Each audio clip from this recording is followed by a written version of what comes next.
आज पुण्य का फल देखना चाहता हूँ। एक सेठ बस से उतरे। उनके पास कुछ सामान था। आसपास नज़र दौड़ाई तो उन्हें एक मजदूर दिखाई दिया। सेठ ने आवाज़ देकर उसे बुलाकर कहा, अमुक स्थान तक इस सामान को ले जाने के कितने पैसे लोगे? आपकी मर्जी, जो देना हो दे देना, लेकिन मेरी शर्त है कि जब मैं सामान लेकर चलूं तो रास्ते में या तो मेरी सुनना या आप सुनाना। सेठ ने डांटकर उसे भगा दिया और किसी अन्य मजदूर को देखने लगे। लेकिन आज वैसा ही हुआ जैसे राम वनगमन के समय गंगा के किनारे केवल केवट की ही नाव थी। मजबूरी में सेठ ने उसी मजदूर को बुलाया। मजदूर दौड़कर आया और बोला, मेरी शर्त आपको मंजूर है? सेठ ने स्वार्थ के कारण हाँ कर दी। सेठ का मकान लगभग 500 मीटर की दूरी पर था। मजदूर सामान उठाकर सेठ के साथ चल दिया और बोला, सेठ जी, आपको सुनाओगे या मैं सुनाऊं? सेठ ने कह दिया कि तू ही सुना। मजदूर ने खुश होकर कहा, जो कुछ मैं बोलूं उसे ध्यान से सुनना।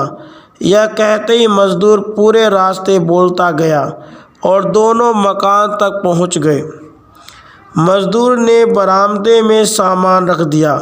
सेठ ने जो पैसे दिए ये ले लिए और सेठ से बोला, सेठ जी, मेरी बात आपने ध्यान से सुनी या नहीं?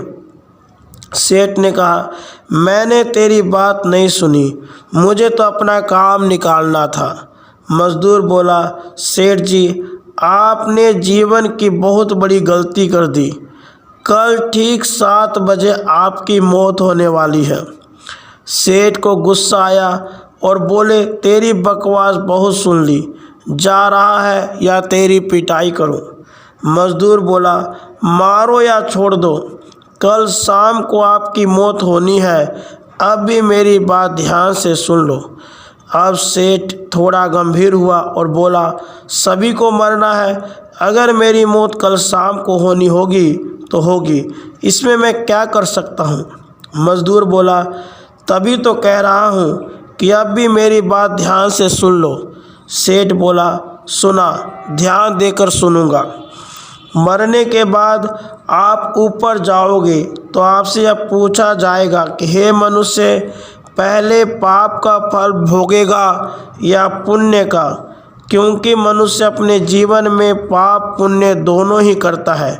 तो आप कह देना कि पाप का फल भुगतने को तैयार हूँ, लेकिन पुण्य का फल आँखों से देखना चाहता हूँ। इतना कहकर मजदूर चला गया। दूसरे दिन ठीक 7 बजे सेठ की मौत हो गई। सेठ ऊपर पहुंचा तो यमराज ने मजदूर द्वारा बताया गया प्रश्न कर दिया कि पहले पाप का फल भोगना चाहता है कि पुण्य का? सेठ ने कहा, पाप का फल भुगतने को तैयार हूँ, लेकिन जो भी जीवन में मैंने पुण्य किया है उसका फल आँखों से देखना चाहता हूँ।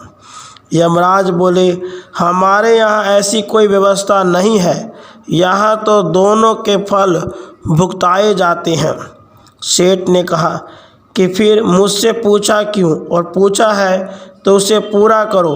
धरती पर तो अन्याय होते देखा है, पर यहाँ पर भी अन्याय है। यमराज ने सोचा, बात तो यह सही कह रहा है, इससे पूछकर बड़े बुरे फंसे। मेरे पास कोई ऐसी पावर ही नहीं है जिससे इस जीव की इच्छा पूरी हो जाए। विवश होकर यमराज उस सेठ को ब्रह्मा के पास ले गए और पूरी बात बता दी। ब्रह्मा जी ने अपनी पोथी निकालकर सारे पन्ने पलट दिए, लेकिन उनको कानून की कोई ऐसी धारा या उपधारा नहीं मिली जिससे जीव की इच्छा पूरी हो सके। ब्रह्मा भी विवश होकर यमराज और सेठ को साथ लेकर भगवान के पास पहुँचे और समस्या बताई। भगवान ने यमराज और ब्रह्मा से कहा, जाइए अपना अपना काम देखिए। दोनों चले गए। भगवान ने सेठ से कहा, अब बोलो तुम क्या कहना चाहते हो। सेठ बोला, अजी साहब, मैं तो शुरू से एक ही बात कह रहा हूँ कि पाप का फल भुगतने को तैयार हूँ, लेकिन पुण्य का फल आँखों से देखना चाहता हूँ। भगवान बोले, धन्य है वो सद्गुरु जो तेरे अंतिम समय में भी तेरा कल्याण कर गया। अरे मूर्ख, उसके बताए उपाय के कारण तो मेरे सामने खड़ा है। अपनी आँखों से इससे और बड़ा पुण्य का फल क्या देखना चाहता है। मेरे दर्शन से तेरे सभी पाप भस्मीभूत हो गए। इसलिए बचपन से हमको सिखाया जाता है, गुरुजनों की बात ध्यान से सुननी चाहिए।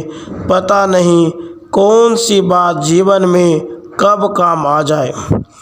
राधे कृष्ण, राधे कृष्ण।